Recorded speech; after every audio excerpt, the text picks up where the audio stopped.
Welcome to Spin the Wheel Showdown, where every video I sit down with a guest and we're going to spin that leader wheel. And depending on what the wheel gets, we're going to be playing a game with two different random leaders, some of the leaders we have not played, and going to see who is the better leader. Now let's spin that wheel and see what we get. What's up, everybody? The wheel has spoken and the wheel has chosen Gecko Moria for me.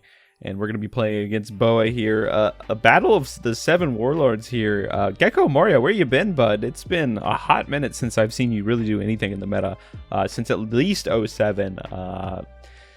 Who knows if Gecko Moria is ever gonna peek its head back into the format, but we're gonna try it today here, playing a slightly different build. This is my friend across the table's build here, playing some interesting new cards, right, from some different starter decks, as well as some new Thriller Bark cards as well. We're gonna go ahead and swing. We ended up taking the play here into Boa. We're gonna go ahead and remember to do everything in order here. Gonna pay 2, gonna discard, and then play out a Sengoku. We could potentially use the Sengoku, an Absalom to clean up the Sengoku, but instead we're just not gonna do that. I really do not want to shuffle that Gecko Moria back into my deck here, as I do have a Hogback, or at least 2 Hogbacks in hand, which will be able to pull that back into my hand here. Gecko Moria being one of the only decks in the game that can pull good old Gecko Moria, 8-drop Gecko Moria back out of the yard here. To something that other decks very much struggle with here. And Boa doing Boa things. Boa ended up finding the curve that they wanted to find here. Being the second curve really works well with their specific game plan. Able to go good old Jinbei into Boa Hancock here, and then going to rearrange the top here and put it back on, and then attach a Dawn here. Did decide to attack slightly out of order here to not allow that to happen, but oh well, it is what it is. Could have swung 6k, but that would have actually required me to use 2 cards, so maybe it would have been better. My advice, now maybe this advice doesn't work as much these days, but swinging 7, you got to swing 6Ks into Gecko Moria, because they have 1Ks for days, right? So never swing 5s into Gecko Moria, because every single one of the cards they can reanimate is a 1K. So definitely don't want to be throwing that out there. I'm gonna play. We're gonna go ahead and play brand new, add a card to hand, and then now, if you notice, everything's going pretty fast. We're actually playing at 1.5 speed right now. Because this game is long. This game gets real long. So for the viewers' sake, we're trying to speed it up here. We're going to go swing 5. He's going to block it easily with a Boa here. We're going to swing with Gecko Moria, use leader ability, discard a Kuzan, going to mill the top 2, and then see what we're going to put into play here. We do have the Hogback. I think the Hogback's just going to go ahead and add the Gecko Moria to hand, and then we got a bottom deck 2 cards from the yard here. Potentially looking at that Pudding. That's a new card in this deck. Pretty interesting include. I think if it's something like if your opponent has 5 or more cards in hand, they trash a card from their hand, right? It's the on play. It's just looking for some additional things to put in play off of Gecko Moria. Since this deck isn't very efficient at killing things, right? As efficient as Lucci is using Gecko, you definitely got to have a little more fun with it, right? But anyways, passing back to good old Boa's turn. Boa has been very, very aggressively countering out everything, which is exactly what you want to do as the Boa player, because you want to meet that threshold, right? That 5 or less threshold for the leader ability, so you can continuously draw cards here. 5k just going right into Absalom. I was actually happy with that because I want Absalom to go back in the yard, because I want to use that Absalom to start KOing things. Absalom can only KO characters with a cost of 2 or less, but with combinations like Suru or that Hina in hand, I can potentially kill some very strong things. Opponent's going to go ahead and swing 6k here as well. I took the 5k hit off Boa. We're going to counter out of the 6k hit with Suru, likely meaning we're going to lean into the Hina on the next turn. And he's going to play out a Jozu. Jozu's going to bounce the Sengoku to hand and then put that Hogback back in my hand. Also going to draw him a card as well, as he met the threshold of 5 or less cards in hand off Boa's effect. Boa has a pretty solid effect. Just every time you remove something from the board via effect, you can very easily draw a card if you got 5 or less. So it can allow you to be very aggressive in the way of countering out of things here. In my hand, it's starting to come together, kind of. Not necessarily in the best way possible. We do have that Hina, so we could Hina to -4 on the Jozu to then use the Absalom to take out Jozu here, as Jozu is going to be a big threat here, being a 7k attacker every single turn. We're going to want to swing 7k. We're going to activate effect. Going to choose to pitch a card from here. We're going to pitch a Pudding here, and then we're going to mill 2 cards. Like to see that Rebecca in the yard off the Gecko Moria, which is going to be pretty great here. Put an Absalom into play, and then we're going to decide what cards to get rid of. There's so many utility cards in this specific deck list that I'm really struggling to figure out what I want to put back onto the deck here. And we're actually going to elect to take out the boa here. Interesting. I would have that was a what is going on here? So I think we killed the boa and then took out the Jinbei. In hindsight, would have been really nice to kill the Jozu. That's me talking from the editor's chair here, watching my own gameplay, basically saying that I think the Jozu was a better target in this specific scenario. Could have still swung the 7k into Jinbei, but I think I would have just left the boa alone. I definitely had enough to clear the Jozu. I don't know right? Yeah, no. Oh, who knows what I was thinking. Anyways, yeah, Jozu better target here, but oh well. I made the decision. I made the choice, and we'll see how boa can take advantage of my decision making here. Sengoku's gonna find up another 4-drop boa here, likely gonna be slapping that into play. Just being able to recycle Sengoku's is really good in both boa and Doflamingo decks. Doflamingo has another great way of doing it through Jozu's and the 4-count bounce law. This deck kind of uses that same engine here, and it's pretty solid here. Opponent's gonna swing 5k. Like I said, I got 1ks for days that I can reanimate, and then he's gonna swing 7k. I have to take that one. Now imagine if that was dead in a 6k instead. Definitely would have been in a better scenario here. Gonna go ahead and play out the Doflamingo. Gonna look at the top 5, try to set up the next few turns here. Does see that's a 10-drop Kaido. That's the bounce Kaido. Bounces at 8 and 3, which is actually pretty solid into this specific matchup, my specific deck here. Gonna go ahead and tap 4 for boa. Boa is going to he basically says I'm not going to look at the top 3 again because I already know what it is and I like where it's at, so he just alleges to pass turn here. That's another scenario where he could have just potentially situated things better to get that extra swing, but that boa again could have swung for 6 instead of 5 here. But we're gonna go back to my turn here. On the 9 Dawn turn, we could play out Gecko Moria. That's likely what we're gonna do here. Did manage to pick up a Sindri. Sindri's gonna mill the top 5. See if we can get some new targets right off of the boa. We have a great target in Rebecca. Was really hoping to find like a 2k back in the yard that we could get off of Rebecca. There's that Perona in hand, which we would have loved to sit in the yard here, but I digress. Holy shit! I need to drink some water. This is going so. All right. If you're listening this far, thanks for watching. I appreciate it. I hope you like this series. And yeah, no, I talk a lot, especially when I do a lot of these in one night. So my voice is like starting to go. But definitely subscribe and stuff like that. If you want to support the channel, join the crew. Heck yeah, man. All right. Anyways, Gecko Moria is coming out. Gecko Moria is going to bring back a brand new and a good old Rebecca. Very like. Out of all the things you could see Gecko Moria bring back, like those are like the most common things that often it brings back, right? So the brand new's gonna pick up a Hina. Look at that card, brand new card for the deck. That is from the Smoker starter deck. Hina, pretty neat because Hina basically has a activate main, bottom deck 1 card in your yard, and then attach 1 Dawn, which fulfills Gecko Moria's leader, like half of his condition, which is like pretty awesome when you think about it. Gonna swing 5k, gonna swing 5k again, gonna get a block, gonna get counter, and boa is still at 5 life here. This is absolutely insane.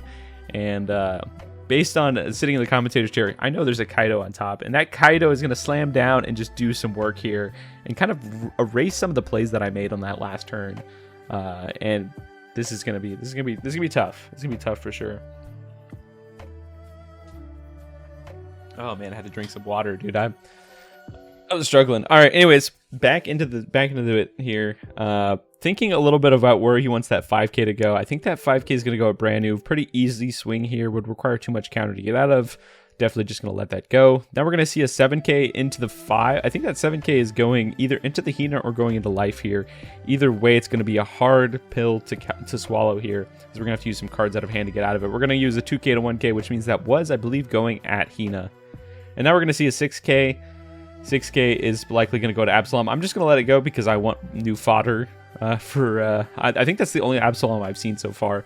In hindsight, letting it go is a mistake because now that is a Kaido coming in, bouncing both my Gecko Moria and my good old Hina back to hand here. Normally, when you put a Gecko Moria back into the hand, it's kind of a bad thing, but this deck really can't abuse Gecko Moria to the same degree that something like Lucci can. So Gecko Moria being in hand is not nearly as big of a problem. And if you look at my hand is actually starting to brick up quite a bit. There's a lot of Dawn counter in my hand. at this point. A lot of cards that I would have liked to see in the trash here instead of in my hand, as they're great targets for good old Moria here. But I think I have an Inupe in the yard. Inupe, pretty solid card for this deck here. Something that was played in the beginning when Gecko Moria came out, and then it was kind of swapped out as there was more favor towards the Navy package. But Inupe allowing you to draw 2, trash 2, both on play and on KO. Pretty solid threat for 2 Dawn here. We're going to go and play out the Helmeppo, which means we're going to try to kill some things here. I think I was trying to math out to see how much I could potentially take care of, but I think what we're going to do is just play out Gecko Moria, bring back probably that Absalom, and try to take some stuff out. I think we're going to go for Absalom, and then I believe that Suru is still in the yard. If not, we could pull out the Helmeppo.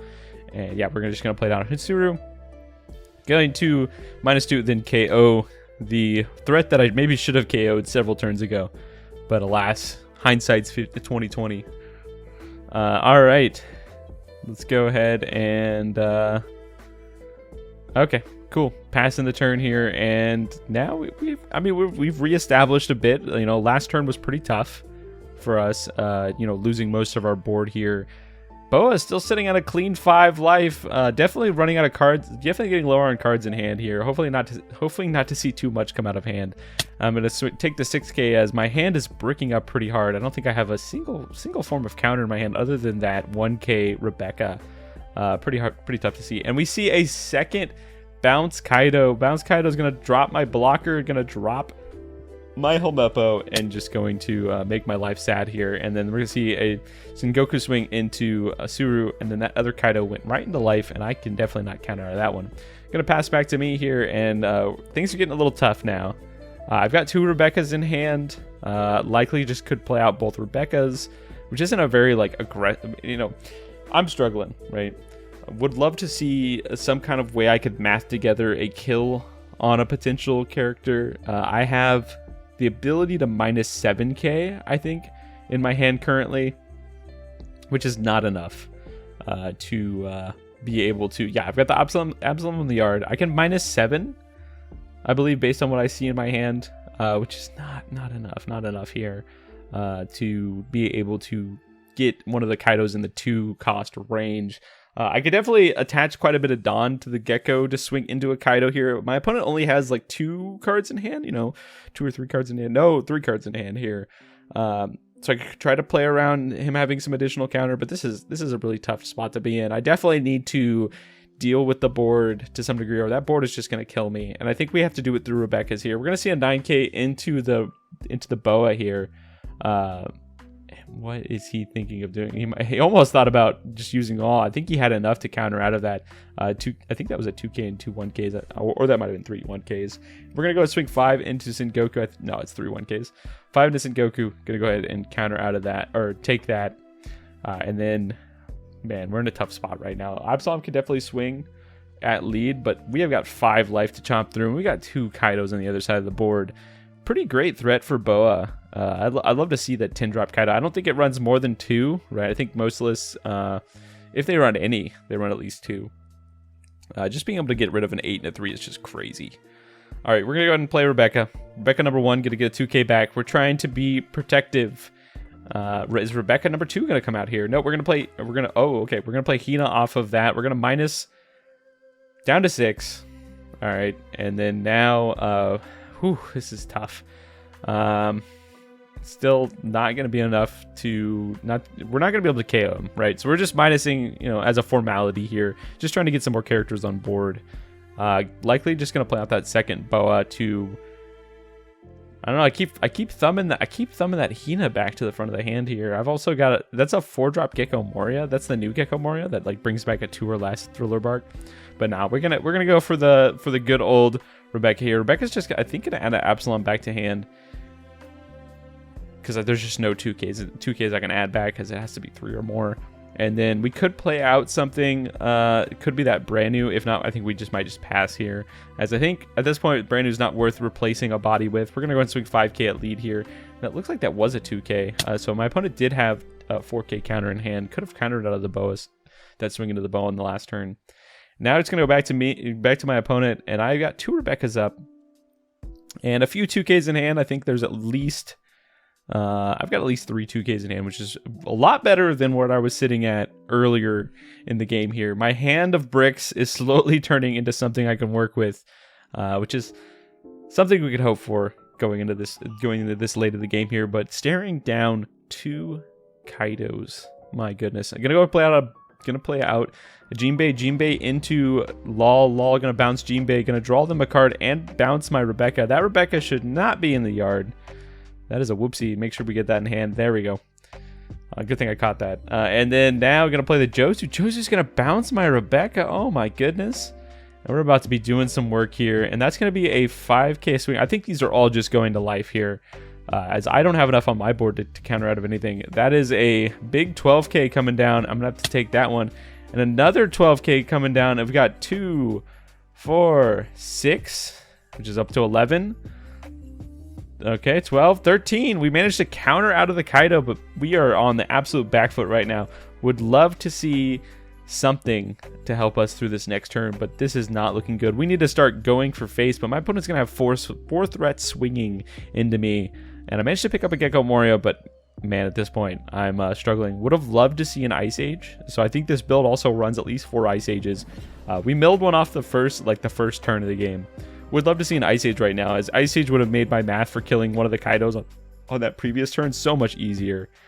This deck really struggles, and I think that's one of the reasons this deck isn't really in the meta anymore, is because it lost that one cost that gave -2, whose name I cannot remember right now, an event that drew you a card. So it made up for the hand size, but also just getting that -2 was just such a powerful card for a Great Eruption, I think is what it was called. It was such a powerful card for Gecko Moria. And to lose that card, I think it ended up hurting Gecko Moria more than anything else, because we just haven't gotten anything else that helps us. Some Gecko Morias have started running Tempest Kick, right? Because we're going to have so many cards in our yard because we mill a lot. So you're going to pretty easily meet that -3 and draw a card for 1 Dawn. So that might be a potential include if you're looking to build this deck, try this deck out. But I know this specific deck's not running it. We're going to go swing 5K. All of these swings are free. Opponent's going to trigger a Gravity Blade. Going to put my Hina there we go. Put my Hina underneath my deck. Very sad to see. That's one less swing I have this turn. We're going to go swing 7. I think, and I believe not elect to use leader ability because we do have another Gecko in the hand here, and this game is pretty much over at this point. I got to see the writing on the wall. I'm hoping to scrap together something here, but this is not looking good. As we can't deal with those Kaidos at all. We're just going to swing 9.